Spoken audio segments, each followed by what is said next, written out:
word review to see how well, so do you see those words on the side? Those are the words we just learned, right? We're gonna choose from those words in the word bank to try to answer these or fill in these blanks. So I think I'm gonna start with Kendall. If she would read the first sentence. When you first read it, Kendall, would you say a blank? So like, I'll show you what I mean. You can maybe do the second one. I'll do the first one to show you. My parents and I are blank from a small country. Then we need to fill in the blank. And then you can do the second one. So think on that. My parents and I are from a small country. My parents and I are blank from a small country. And what are you thinking on that one? Immigrants. Perfect. How many of you were thinking immigrants? Good choice. Okay, now Kendall, read that second part and put in that, blank, and then we can try to answer it. So just read the second sentence up to the period. There we lived in a quiet little town like any other. Perfect. Now, do you have an idea, Kendall, or do you want to pick someone to put an answer in there? John. Okay, John? Ordinary. Let's try it. Let's read it all together with that ordinary word in there. There we lived in a quiet, ordinary town like any other. Good choice. Because the words like any other give you a clue to the ordinary. Okay? Kira, will you do the next sentence? Our new home is blank and different to me. Do you have an idea to fill in that, or do you want to pick a friend? Strange. Do you guys agree? Yes. Let's try it with that in there. Our new home is strange and different to me. You're doing so well. Okay, John, will you do the next one? Okay, so everyone is busy all the time. I am blank, though. Why people hurry so much? Do you have an idea to fill in that? How might that character be feeling? I am about why people hurry so much. Curious. Excellent. Okay, I forget your first name, I'm sorry. Kendra. Kendra, will you do the next sentence? Should we read John's answer in there and see if it sounds good? Because that's always a good way when you pick a vocabulary to test how it sounds. Yes? We skipped it. We skipped a sentence. Should we go back and get the one we missed? It was right where living here is a big blank. Should we do that one? And then we'll read it all together from there, 2 sentences worth. Since you noticed it, you read that one. Living here is a big blank. So what are you thinking? Living here is a big blank. Change. Change. Let's try it, everybody. Living here is a big change. Everyone is busy all the time. I am curious why people hurry so much. It's all making good sense. Okay, so now Kendra's turn. I would like to blank the reasons. What do you think would fit in there? I would like to blank the reasons. Learn. Let's try it. I would like to learn the reasons. Good. Okay, Sophia? My parents blank early every morning to go to work and come home late too. Have an idea for that one, Sophia? Let's try it. My parents leave early every morning for work and come home late too. Work this out. And we'll back to you, Kendall. You got to start it, you get to end it.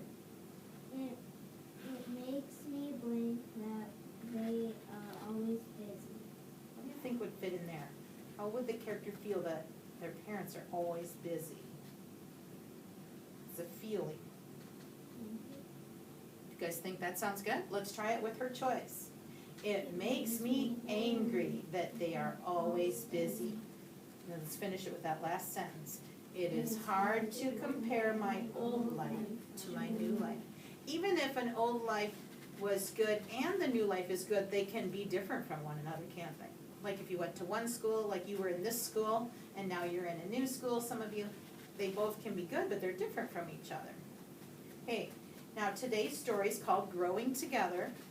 Remember we talked about that a little bit, that the story's title might give us a clue to the meaning or the message. In this personal narrative, we will read about a girl, and her name is Carmen, that's her in the picture, and her new home. Okay?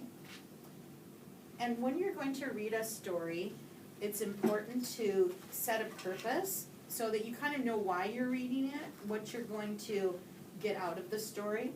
So while I read this introduction piece of the story aloud to you, will you follow along and think about how this girl is feeling about her new home? Okay, so you follow along and I will read. Some days I still get homesick for Cuba, with its warm sea breezes and its mango trees. I live in Georgia now, far from the sea. There's winter here. When the days are short and cold, there's only one tree in my yard, a magnolia tree. It has no fruit, but it does bear flowers. It is no ordinary tree. It has a story. When my family came to this small town in Georgia, it was a big change from our tropical island. In time, though, I started to like my new home. Soon I learned enough English to make a best friend, an American friend. One day we had a silly fight over a bike, and my friend called me an ugly name. I remember that Saturday as if it were today. Now, before we go to the next page, did you notice some things, the clues about how she's feeling about the new home? Raise your hand if you have one idea of something, a thought or a feeling of hers. Scared at first. Okay, good. What clue in the story? I agree. You wanna Moving look? to a new house. Sure, so the feeling of scared by moving somewhere new. Sophia? Sad because her friend called her an ugly name. Sure. That part is a sad feeling. I'm just not sure if it fits with the new home, because we can have fights with our friends in our old homes and our new homes, right? But it is true that she's upset about that. Remember, the main part of our story is about the moving of the old home and the new home. What were some differences of her first home to her new home? What did you notice? She only has one tree instead of like 100. Right, so lots of trees in the tropical place, only one tree in the new place. What else is a change? She used to live by the ocean in Cuba, but now she doesn't live there. Right, so she's far from an ocean. She used to be close to an ocean.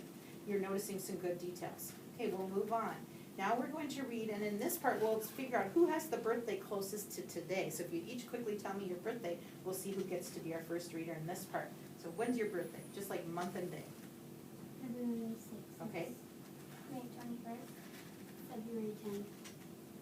February 28th. April 10th. We had a lot of Februarys, and then an April and a May. So you win. You're the closest to today with a May. So then will you start reading, and then if you need help on a word or idea, feel free to ask for help, but you're going to start reading on this page for us, Kira. My face is hot and red. I drop the bike in the driveway and run to find my father. I see him in the garden under the big Magnolia. magnolia. He is digging in the red Georgia clay.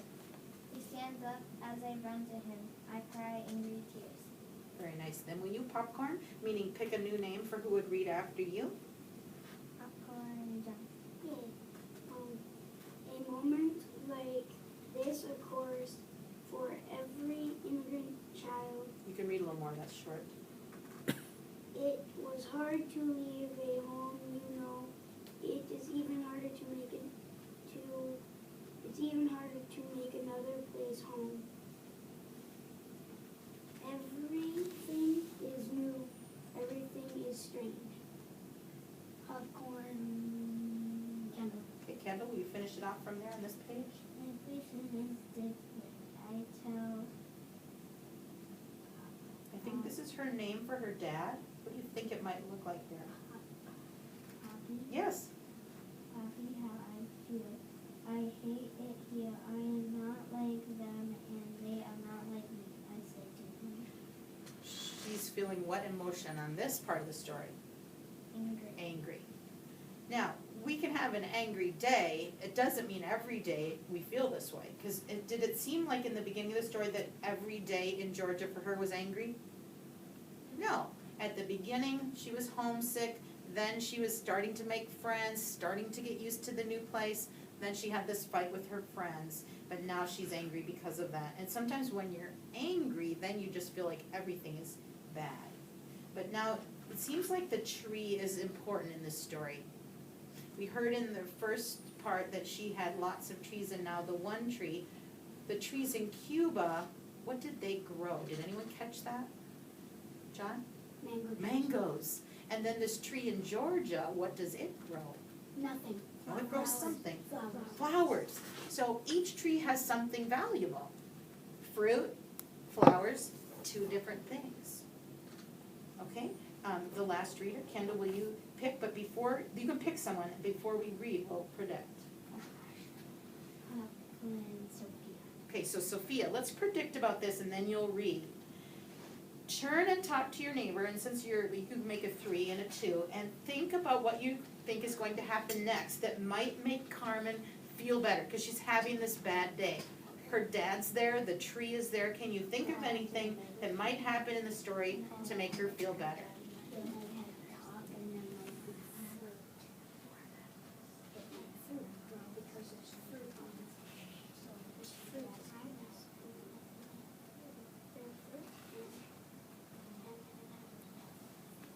Did you all get a chance to say your thoughts?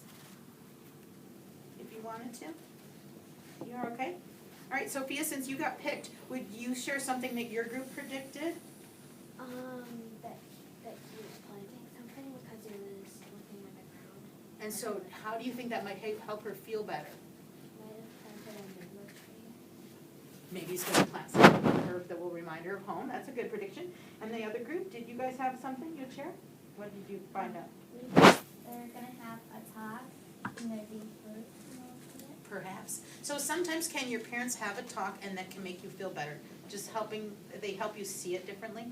So sometimes just something as simple, they're gonna maybe listen to your sad feelings and then have a talk to help you feel better. So let's find out how that goes. Go ahead, Sophia, you're the reader. Poppy pulls out a handkerchief and hands it to me. My father, the gardener, looks at me intently for a few moments. Then he asked, Carmen. And I think this is her American version of her name is Carmen, but her, looks like a Spanish version might be Carmita. Carmita, do you remember our mango tree in Cuba? Yes, I sniffed. I am curious now. Do you know what it means to graft a tree? I nod. You take a branch from one tree and attach it to another. The branch and the tree grow together. Right? Good. So, did some of our predictions matched up? Her father listened to her and had a little talk. So far, we don't know the full ending of the story yet, but he's telling her about attaching a branch of one type of tree to another type of tree, and then they grow together. What was the name of this story?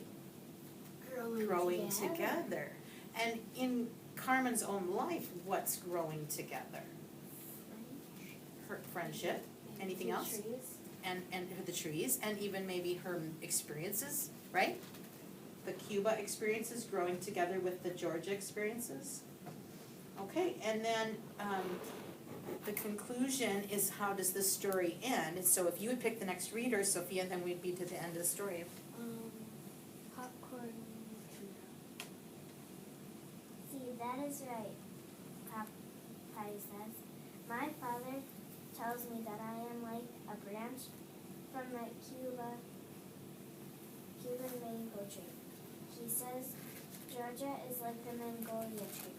I must wait. Eventually, the mango and Mongolia will grow together. I lean over and smell a sweet Mongolia flower from the tree in our yard. I smile. I will wait. I am a tree that gives forth Both. It's both mangoes and Mongolias. I am an American. nicely done. Now those two trees both happen to start with M, and there may be new words for you. And the one is mango, the other one's magnolia. Let's all say that. Magnolia. Excellent. And then in this next part, you get to write a sentence or two to summarize the story, and that